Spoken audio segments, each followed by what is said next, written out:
السلام علیکم دوستو، آج میں آپ کے لیے لے کے حاضر ہوئی ہوں ایک خوف میں ڈوبی ہوئی خوفناک کہانی پراسرار بل۔ جاپان کے مال بردار جہاز MV شمالا کو ساحل چھوڑے ہوئے 48 گھنٹے گزر چکے تھے۔ جنوبی ساحل کی بندرگاہ کی جانب رواں دواں تھا۔ اس وقت شام کے 5 بجے تھے اور سورج غروب ہونے میں 2 گھنٹے باقی تھے، لیکن قہر اور ابر کے سبب یوں محسوس ہوتا تھا جیسے رات کی تاریکی اور مہیب سائے بہت دیر پہلے سایہ فگن ہو چکے تھے۔ عرصے پہ کھڑا ہوا جہاز کا کیپٹن سنوکا اور اس کے ماتحت افسر اس وقت بڑے بے چین اور مضطرب دکھائی دے رہے تھے۔ ان کے بے چینی کا سبب وہ لائف بوٹ تھی جسے کیپٹن سنوکا نے دوربین کے ذریعے بہت دور قہر میں گھرا ہوا دیکھا تھا۔ یہ لائف بوٹ سمندر کی بے قرار موجوں پہ ڈولتی ہوئی جہاز کی جانب بڑھ رہی تھی۔ چند ثانیوں کی پراسرار خاموشی میں اس نے وہ دوربین کو مختلف زاویوں سے گھما کے لائف بوٹ اور اس میں موجود شخص کو دیکھا، پھر دوربین ہٹا کر قریب کھڑے ہوئے افسر کی جانب گردن گھماتے ہوئے پریشان کن لہجے میں بولا، شاید کوئی جہاز حادثے کا شکار ہو گیا ہے اور تباہ شدہ جہاز کا کوئی شخص پناہ کی تلاش میں سرگرداں معلوم ہوتا ہے۔ یہ کہہ کر ایک بار پھر کیپٹن سنوکا دوربین سے لائف بوٹ کو دیکھنے لگا۔ لمحہ بہ لمحہ لائف بوٹ جہاز کی طرف بڑھ رہی تھی۔ یقیناً اس کے جہاز کو کوئی حادثہ پیش آ گیا ہوگا اور اسے ہماری مدد درکار ہے، یہ چیف افسر کی آواز تھی۔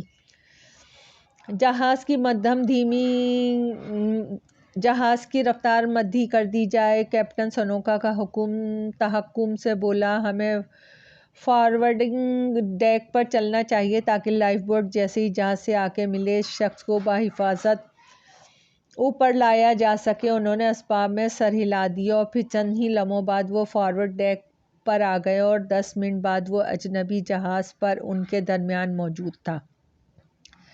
ڈیک پر پہنچتے ہی اجنبی نے تشکرآمیز نظروں سے عملے کی جانب دیکھا تو بیشتر افراد کی روح لرز اٹھی، دل زور زور سے دھڑکنے لگا۔ انگارے کی طرح چمکتی ہوئی اس کی سرخی آنکھوں میں دہشت کی چمک تھی، چہرہ وحشت زدہ اور لاش کی مانند سفید تھا۔ عرصے پہ موجود لوگ اسے ایسی نظروں سے دیکھ رہے تھے جیسے کوئی مردہ قبر توڑ کر ان کے سامنے آ کھڑا ہوا ہو۔ کیپٹن سنوکا اس کی ظاہری کیفیت دیکھ کے اس قدر گھبرا گیا کہ بجائے اس کی خیریت معلوم کرنے کے پھنسی پھنسی آواز میں پوچھا، تم کون ہو اور کیا چاہتے ہو؟ ایک ثانیے پر پرہول خاموشی میں اجنبی کی گہری اور پراسرار نظریں ان کے چہرے پہ مرکوز ہوئیں اور وہ تعصب بھرے لہجے میں بولا، میں ایک ایسا خوفناک طوفان اپنے پیچھے چھوڑ آیا ہوں جس کا تم لوگ گمان بھی نہیں کر سکتے، مگر میرا خیال ہے کہ اس سے بھی زیادہ مصیبت زدہ وہ لوگ ہیں جو کپتائی نامی جہاز میں مر چکے ہیں یا قریب المرگ ہیں۔ انہی بد نصیب اور آفت زدہ لوگوں کے لیے میں تم سے مدد کا درخواست گار ہوں۔ تم کون ہو اور ہم سے کس قسم کی مدد چاہتے ہو؟ کیپٹن سنوکا نے پریشان کن لہجے میں اپنا سوال دہرایا، پھر قدرے توقف سے پوچھا، کپتائی پہ کیا مصیبت آ پڑی؟ ذرا کھل کے بات کرو۔ میرا نام ہارس جیک ہے، اجنبی نے اپنا تعارف کرواتے ہوئے کہا۔ میں اس بد نصیب امریکن جہاز JS کپتائی میں کیپٹن تھا۔ یہ کہہ کر وہ ایک لمحے کے لیے رکا، پھر اس کی جانب دیکھتے ہوئے مسکرا کے بولا، میں نے تھا قلب دانستہ طور پہ بولا ہے اس لیے کہ مگر نہ جانے کیوں وہ اپنی بات پوری نہ کر سکا اور اس کے فکر مند چہرے پہ نگاہیں مرکوز کرتے ہوئے بولا، خیر چھوڑو ان باتوں کو، میں تمہیں اپنے بارے میں بتا کر تم لوگوں کو مزید پریشانیوں میں مبتلا نہیں کرنا چاہتا ہوں۔ مجھے صرف کپتائی جہاز کے عملے اور مسافروں کی فکر دامن گیر ہے جو خونی افریط کے بھیٹ چڑھنے والے ہیں اور اگر کسی نہ کسی طرح خونی افریط سے بچ بھی گئے تو ایک ہی جگہ رکے ہوئے جہاز میں بھوک اور پیاس سے مر جائیں گے۔ خوفناک افریط؟ سنوکا نے حیرت سے اسے دیکھا، ذرا تفصیل سے بتاؤ تاکہ میں اور میرے ساتھی تمہاری مدد کے بارے میں کوئی حتمی فیصلہ کر سکیں۔ کیوں نہیں؟ یہ کہہ کر ہارس جیک گہری سوچ میں گم ہو گیا اور پھر ماضی کے پراسرار واقعات کے تانے بانے ڈھونڈنے لگا۔ اس نے کہنا شروع کیا، اس روح فراسا داستان کے واقعات کچھ اس طرح ہیں کہ شنگھائی کی بندرگاہ کو چھوڑنے کے 12 گھنٹے بعد یعنی نصف شب کو جب کپتائی گہرے سمندر کا سینہ چیرتا ہوا شمالی بندرگاہ کی طرف رواں دواں تھا، ہر طرف موت کی سی بھیانک خاموشی چھائی ہوئی تھی اور تاریخ ہی اس قدر تھی کہ ہاتھ کو ہاتھ سجائی نہ دیتا تھا۔ اس وحشتناک خاموشی کو اچانک کچھ انسانی آوازوں نے توڑا۔ یہ آوازیں مکھیوں کی بھنبھناہٹ سے مشابہت رکھتی تھیں اور جہاز کے مختلف حصوں سے آ رہی تھیں۔ عملے کا ہر فرد ان پراسرار پرخطر آوازوں کے کورک دھندے میں الجھا ہوا ادھر ادھر بھاگا پھر رہا تھا کہ مامن ان کی نظر ایک تابوت پہ پڑی جس نے انہیں مزید الجھن میں ڈال دیا۔ پھر جیسے ہی مجھے اس پراسرار تابوت کی اطلاع ملی، میں بھی تیزی سے ڈیک پر پہنچا جہاں میری ملاقات کرنڈل سے ہوئی جو اس بدقسمت جہاز کا چیف آفیسر ہے۔ شنگھائی کی گودی سے کیا کوئی تابوت بھی جہاز پہ لادا گیا تھا؟ میں نے اس سے پوچھا۔ نو سر، اس نے منفی انداز میں سر ہلاتے ہوئے ناگواری سے جواب دیا۔ آپ شاید بھول رہے ہیں کہ میت کو عام سامان سے ہٹ کے باقاعدہ تحریری ضابطوں کے بعد ہی جہاز پہ لادا جاتا ہے۔ اور یہ درست تھا کہ گھبراہٹ کی وجہ سے میں یہ بات بھول گیا جس کی یاد دہانی مجھے چیف آفیسر نے کروائی تھی۔ پھر یہ تابوت ڈیک پر کس طرح آ گیا؟ میں نے پسینے سے بھیگی ہوئی پیشانی کو رومال سے خشک کرتے ہوئے پوچھا۔ یہ کسی مسافر کی کارستانی ہے، سیکنڈ انجینئر نے لقمہ دیا۔ غالباً لاش کو غائب کرنے کے لیے اس نے ہم سب کو پریشانی میں مبتلا کر دیا ہے۔ ہیلو، یہاں کیا ہو رہا ہے؟ یہ جہاز پر سفر کرنے والی حسین رقاصہ کیتھرین کی آواز تھی۔ وہ مسحور کن خوشبوؤں میں رچی بسی بن بلائے مہمان کی طرح آن دھمکی تھی۔ اگرچہ یہ حسین جمیل رقاصہ چیف آفیسر کریڈل کی خاص نورِ نظر تھی، مگر اس کی بے وقت آمد پر کریڈل نے اسے قہر آلود نظروں سے گھورا اور آنکھوں ہی آنکھوں میں خاموش رہنے کی سازش کی، مگر اس نے چیف آفیسر کی غصیلی نظروں کا کوئی نوٹس نہیں لیا اور اٹھلاتی ہوئی بولی، آخر آپ لوگوں نے اپنے آپ پر اس قدر سنجیدگی کیوں طاری کر رکھی ہے؟ اچھا تو یہ بات ہے، وہ تابوت کو دیکھتی ہوئے حیرت زدہ لہجے میں بولی۔ ہاں یہی بات ہے، چیف آفیسر کریڈل جھنجھلا کر بولا۔ تم اپنا منہ بند رکھو اور ہمیں اپنا کام کرنے دو۔ یہ کہہ کے اس نے میری جانب دیکھا اور بات جاری رکھتے ہوئے بولا، یہ طے شدہ امر ہے کہ یہ تابوت بہرحال پچھلی بندرگاہ یعنی شنگھائی ہی سے رکھا گیا ہے۔ ہم گوری پر موجود کارکنوں سے اس سلسلے میں معلومات کر لیتے ہیں، بعد ازاں ایک رپورٹ بنا کے اگلی بندرگاہ سے یہ رپورٹ بمائے تابوت کے حکومت چین کو بھیج دیں گے، پھر وہ جانے اور ان کا کام۔ میں ایک مشورہ دوں؟ کیتھرین چہک کے بولی۔ خوبصورت مگر ناقص عقل گڑیا، اپنا مشورہ اپنے پاس رکھو، چیف کریڈل نے طنزیہ لہجے میں اسے تنبیہ کی۔ میرا مطلب ہے کہ وہ کریڈل کی بات کو نظر انداز کرتے ہوئے بولی، تابوت کو کھول کے تو دیکھ لو، آخر اس میں ہے کیا؟ کہیں ایسا نہ ہو کہ سوت نہ کپاس اور جولایا ہے لٹھم لٹھا والی بات ہو جائے۔ یقیناً اس نے معقول تجویز پیش کی تھی۔ میں نے الجھی ہوئی نظروں سے اس خوبصورت لڑکی کو دیکھا جو بہت دور کی کوڑی لائی تھی، پھر میں نے تابوت کو کھولنے کا حکم دیا۔ کچھ ہی دیر بعد اوزاروں کی مدد سے تابوت کھولا گیا۔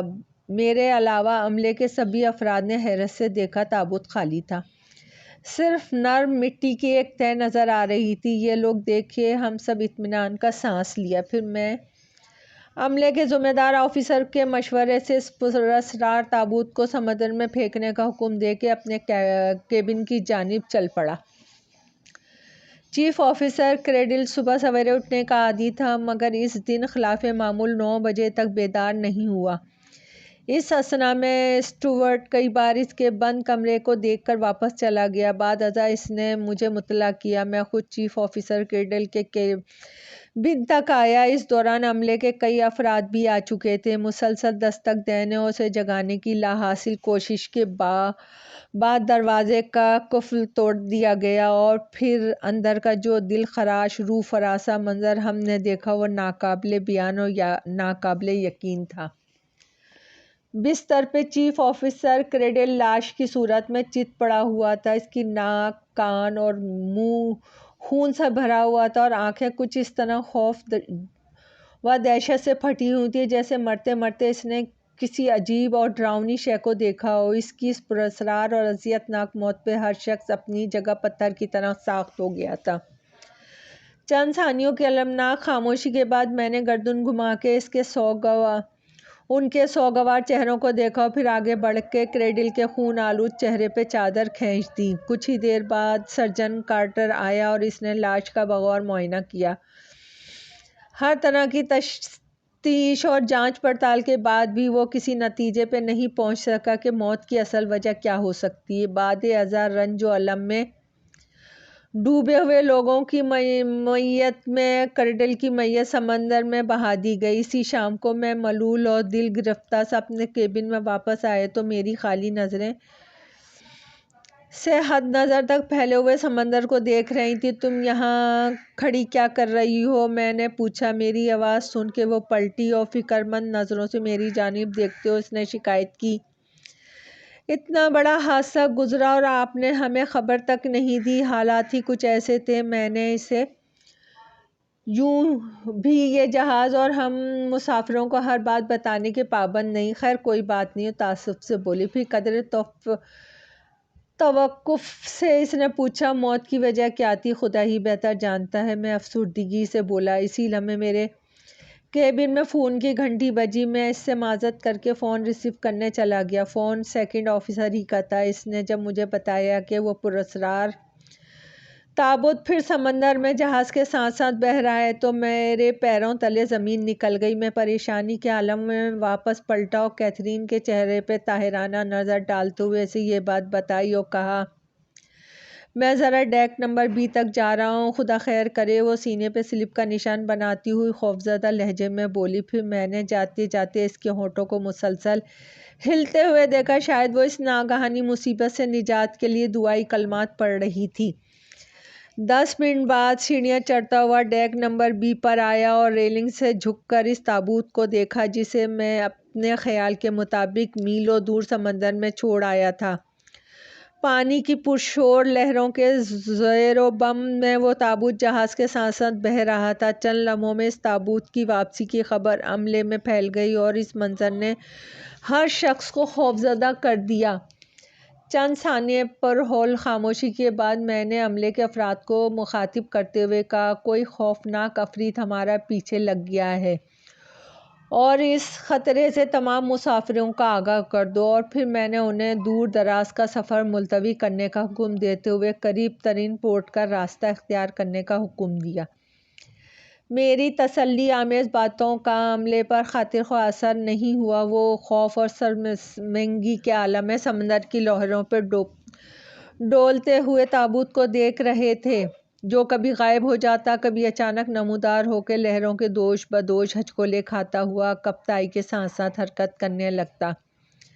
نصف شب تک خوف اور دہشت کا یہ پراسرار تماشا ہماری آنکھوں کے سامنے ہوتا رہا. پھر وہ تابوت سمندر کی موجوں میں ایسا غائب ہوا. کافی تلاش و بسار کے بعد بھی ہم اسے دوبارہ نہ دیکھ سکے. میں عملے کے بعض افراد کو تابوت کی نگرانی پہ مامور کر کے اپنے کیبن میں واپس آ گیا مگر میرا ذہن قطعاً پرسکون نہ تھا اور اس خونی بلا کا روح فراسا خیال میرے دل و دماغ میں طوفانی بگولے کی طرح گردش کر رہا تھا.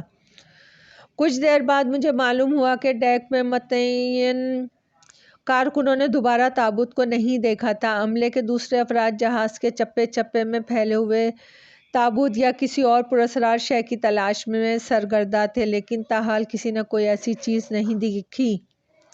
آدھی رات تک جہاز پرسکون رہا لیکن پھر اچانک سونے کی طرح چمکتا چاند کالے بادلوں روپوش ہونے لگا. چند لمحوں کے اندر اندر کپتائی کے چاروں طرف گھٹا ٹوپ اندھیرا چھا گیا. ہر طرف ویرانی وحشتوں کا راج تھا. جہاز کا ہر شق دم سادے تاریخ سمندر کو دیکھنے کی ناکام کوشش کر رہا تھا. یک خوف و دہشت کی اس فضا میں بھاری قدموں کی آواز گونجنے لگی اور یہ آواز ایسی تھی جیسے کوئی بھٹکی ہوئی روح جہاز کے گوشے گوشے میں کچھ تلاش کرتی پھر رہی ہو. خوف سے ہر شخص اپنی جگہ منجمد تھا۔ یہ بھیانک آوازیں مسلسل ہتھوڑے کی طرح ہمارے وجود کو لرزا رہی تھیں۔ یہ عجیب و خوفناک آوازیں کیسی ہیں؟ عملے میں سے کسی نے اندھیرے سے آنکھیں پھاڑ پھاڑ کے ایک طرف جانب دیکھتے ہوئے پوچھا۔ معلوم نہیں، خوف میں ڈوبی ہوئی ایک آواز ابھری اور پھر ہمارے درمیان موت کی سی بھیانک خاموشی چھا گئی۔ بے نور وحشت زدہ آنکھوں کے پپوٹے کھلے ہوئے تھے، مگر بصری قوتیں جیسے زائل ہو کے رہ گئی تھیں۔ دوسرے ہی لمحے ہم پر ایک اور قیامت ٹوٹی اور پورا کپتائی ہولناک تاریکی میں ڈوب گیا۔ اس افتاد نے عملے کے ہر آدمی کو حد سے زیادہ خوفزدہ کر دیا۔ اگرچہ وہ جانتے تھے کہ یہ سب کچھ شیطانی اور پراسرار قوتوں کے سبب ہو رہا ہے، مگر پھر بھی وہ امید و بہم کی کیفیت میں برقی نظام میں کوئی نقص سمجھ کے اسے درست کرنے کی کوشش کرنے لگے۔ مگر اسی لمحے کسی خاتون کی کربناک چیخوں نے ان کے قدم روک دیے۔ انہوں نے بدحواسی کے عالم میں اپنے چاروں طرف دیکھا۔ اتھاہ تاریکی میں لپٹے کپتائی میں کوئی صاف اور واضح شبیہ تو دکھائی نہ دی، ماں سوائے ایک حیولے کے جس کا سارا وجود سیاہ عبا میں پوشیدہ تھا، اور آہوازری کرنے والی خاتون اس کے خون آشام چنگل میں کسی ذبح شدہ جانور کی طرح تڑپ رہی تھی، اور اس بدنصیب خاتون کے لوح یقین اس غیر مروی قوت کے پیچھے پیچھے بین کرتے ہوئے اس کی جان بخشی کی التجائیں کر رہے تھے۔